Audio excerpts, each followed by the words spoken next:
my swag. Ridiculous, yeah, ridiculous. Money in a brown paper bag. Ridiculous, swag. Ridiculous, yeah, ridiculous. Money in a brown paper bag. Ridiculous, swag. Hey guys, Big Daddy and Peter are back from Christopher Anthony's Premium Raw Virgin Hair. If you like this content, you want to talk more about essentialism, of changing our lifestyle, of putting more money in our pockets so we can travel and do more fun things, have a peaceful, more calmer life, stay tuned. Hey, if you have not subscribed yet or liked our videos, click this button to subscribe. Click the notification so you can stay in tune. We're going to be doing a challenge of a mental change for essentialism.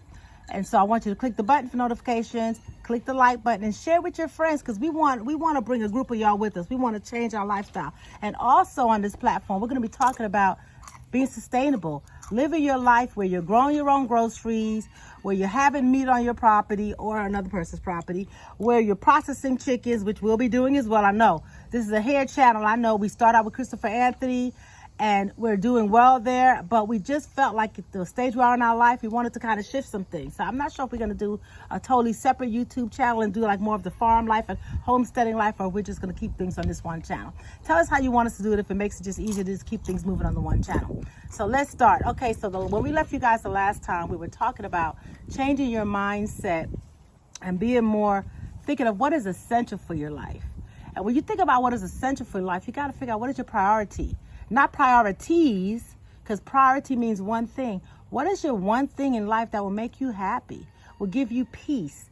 Is it material things? Would it make you happy to shop every weekend at the mall? And if so, that's where y'all with your stage of life, and that's okay. But I guarantee you in a couple of years, you'll be like, ooh, why do I have all these dresses? Why do I have all these suits? We have clothes that still have the tags on them, y'all. We wear the same thing every week because we basically work from home. So today he's dressed up for you guys right now, honestly, but he normally wears his overalls, and you guys will see that, or you might have seen that in some other videos when we did some farm stuff. And we'll get into how we got to the farm life in a little bit, but I don't want to digress. So let me look at I like to have my little cheat sheet. So I want us to learn to say no to more, meaning that, do you really need to have 5 blue dresses? Do you really need to have 5 brown suits? Really? Think about that for a minute while I take a sip. Yeah. He sips when I sip. That's that Jack and Coke, yo. I'm just drinking something red. That's all y'all gonna get from me.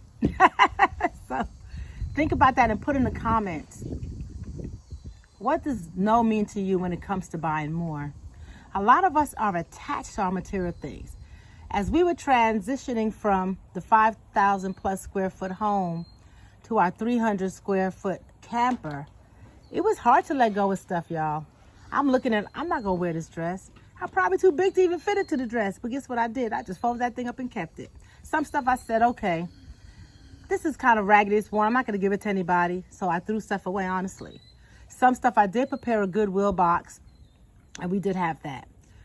Big Daddy gave away a lot of suits. He had a lot of, I want to say he had 15 plus suits. Something like that. How does one person wear all them suits?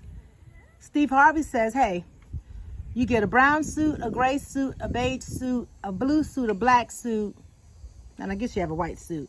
And you rotate that, you mix and match. You know what I've learned? Nobody's paid attention to me. I used to travel for work a lot, and I went on site and I did this test. So I was at a 3-day visit on site. I do clinical research. I was on a 3-day visit. So one day, on Monday, I wore one dress. Tuesday, I wore another dress. So Wednesday, I said, you know what? I'm going to wear the same dress I wore on Monday, see if they notice. So you know when I went in on Wednesday, oh, Peachy, you look so nice, blah, blah, blah. I'm like, I'm wearing the same outfit. But then I realized it's not your outer person. It's not what you're wearing. It's the vibe that you bring. It's your energy. That's what people are drawn to. So it's not how you look. We think it. We get hoodwinked by the ways of the world, and so we think it. Oh, I got to have all this stuff. I know some of you could attest to this. I know you could relate. Put in the comments how many clothes you have how many dresses do you have in your closet for work? How many pair of shoes? You only need a black and brown one. You already know that. How many suits do you guys have in your closet, and how many do you actually wear? Think about it. I want you guys to put that in the comment. We want to make this a conversational topic. because we want to, at the end of this series, I want us to do a challenge, and we're going to do a 30-day challenge. We'll be working on changing our mindset, and we're walking around the home to see what I'm lying. I have 3 blenders. I still have those 3 blenders because I don't want to let go. And why we need 3 blenders? So I'm still working on that. But, okay, stay on task. So that's your homework. Learn to say no to more. Think about what that really means. The next thing I talked about, focus on your one priority. Underneath that priority, we could have some goal setting to get us to the priority, but we should have one priority. What is our priority, Big Daddy? I don't know if we have one, really. Well, Never thought about it. Our priority to be more sustainability. Right. That we trying to get to ourselves. Y'all remember when the COVID virus coming along, how they limited you how much you can buy in the grocery stores, Sam. So that woke us up. So we got our life set where if something like that do ever happen again, the chances are more likely that it will. I'm not going to be standing in line, and I'm not going to be fighting nobody over some merchandise and stuff like that. Because my thing is right now, we didn't start preparing for something that's coming up big. A lot of people everybody going back to having a good time, turning it up. We out here doing this farm life. We got goats, chickens, and pigs, and we doing the garden. So when something break off, we don't have to panic and worry about what we're gonna need. Right. We just walk out our door and go get it. Right. So that's how we change our mindset. So we encourage everybody to start thinking about that. Don't get caught up. The world is a hype. Yes. The world is a hype. Yeah. Do not get caught up in the commercial world. That's why don't try to follow these people that got money. Your pocketbook will not match their pocketbook. You gonna go broke trying to keep up with the Joneses. I don't know if some of you ever heard that phrase, but that's used to say back in the day, keeping up with the Joneses. That means keeping up with people that got more money than what you got. So just keep that in your mindset. Okay, so good point, Big Daddy. Thank you for sharing that information. And we are going to go into more detail about what we're doing to be self-sustainable. Everyone can't do it because you say, oh, I live in an apartment, or oh, I live in a subdivision, but we're going to teach you how to just throw a seed in a pot. You can grow something. You can take some steps to being self-sustainable. And that is not always just having chickens you can butcher or a pig you can slaughter. There's other ways to do that. Be mindful. Start using coupons. Think about different things you could do to save your money a little bit so you're not putting out so much money. So when you do have that rainy day, you are already prepared for it. So let's see. We talked about essentialism. I know you all are tired and exhausted of everything that's so available to us. Social media just drives me crazy. When you get on Facebook, I just like to go to Facebook Marketplace. And there's so much stimulation. When I get on the computer for work, pop, all these emails, so much advertisement. You get so consumed with what should I get? Because I'm looking down, I'm looking at my notes, because there's so much things that are available to us. Products, life choices, and the demands. It's never ending. And it's no surprise that many people have turned to simpler ways of life like we did. We've met so many people who are just keeping it simple. It's not about having the flashy cars anymore. It's not. You have to change your mindset. And that's what I want us to focus on. That essentialism is changing your mindset of what do I really need? What is my priority? What do I need to just be at peace? Learn how to say no to more. Do I really need to go buy that suit? Do I really need another dress shirt? Do I need some more socks? Do I really need another pair of shoes? Do I really need that dress? Do I really need more pantyhose? How many black pair of pantyhose am I going to buy? There's no running these pantyhose, so why do I need more? Think about these things. Our children, oh my God, we buy so much clothes for our kids. You have a newborn baby that has 20 onesies, I don't know, so much stuff. And babies, you know what? They do throw up a lot. So let's not go to, they do need some stuff, but they grow out of it so fast. So I digress. We'll talk about that another time. But build routines around what is essential for you. Don't let people take you off your path and let the triggers of life, co-workers, you might be the type of person to say, you know what, I'm going to keep it simple. I'm going to carry my lunch. I've done this before. You pack a nice lunch for yourself, leftover dinner, or you made a fresh salad. You take it, and then people at the office saying, ooh, girl, let's go to Chipotle. Oh, let's go to Chick-fil-A. You be like, okay.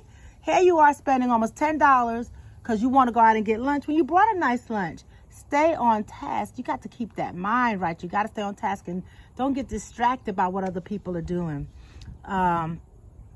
Think about why is less more. The less things that you purchase and accumulate, the more you really have. If a crisis happens in your life, you'll have money to catch a flight somewhere. You know, if a crisis happens, you'll have those funds you need to help someone else. You know what I mean? So think about, our money really is not our own. It really is to help people. We get blessed with ways to work and ways to make money so that we could be a blessing to others. So let's see. Essentialism has some similarities with minimalism, which we talked about, but there are two different concepts, as I mentioned in our part one. Essentialism is the way you think. You got to get that thought before you can become a minimalist. You don't want to give away things or move into a smaller home until you get that mindset of what is really essential for me. What do I want for my life? What is that priority? So I want you guys to go there. Let me look at my notes here. I talked about that. The key to living an essential life is understand what your priority is. I want to say something. Yeah, and keep this in mind. Keep this one thing in mind. I know a lot of people don't think about this. Over here in America, I know we got our freedom to do whatever we want, purchase what we want. But just think about this right here. You're going to buy a $300,000, $400,000 house. It's going to take you 30 years to pay for that house. God forbid if you lose your job and fall behind payments, that's going to stretch it out longer. Then you go, but think about this right here. Once you pay that house off, if you stay in that one house, most people don't know more. They hop from house to house. But if you stay in that one house, you took 30 years of your hard-earned money to pay for the house. You pay for your house, you happy. But just keep this in mind. The way the government is, they keep us on paying taxes on this house that we buy. And my thing is, if you don't pay your taxes, you're going to find out. You're going to find out what your government think about. They're going to take it. So on that note, we're going to end this video. But think about the things we said. You're going to invest in a home that you're going to take 30 years to pay. Maybe at year 15, you can't afford to pay the taxes anymore. Guess what? That's like money you flushed out of the toilet. I'm not saying not to invest in a home, but be mindful of the type of home you invest in and the money that has to come out every month. Also, I want you guys to change your thoughts. Start thinking of what is essential for my life. What is my priority? Not priorities. What is my priority? And think about setting those goals, and we'll chat about that in the comments when we come back. So put all those comments in there so I have some talking points for you and I can address some of your concerns. So we would catch you guys on the next video on part 3 of living this new lifestyle, y'all. We love you guys. We appreciate you. Don't forget to hit that subscribe button. Don't forget to like and share our videos with everyone, because once we get a large group of you guys going, we're going to do a challenge regarding essentialism and minimalist lifestyle. Okay, love you guys. Mwah. Peace.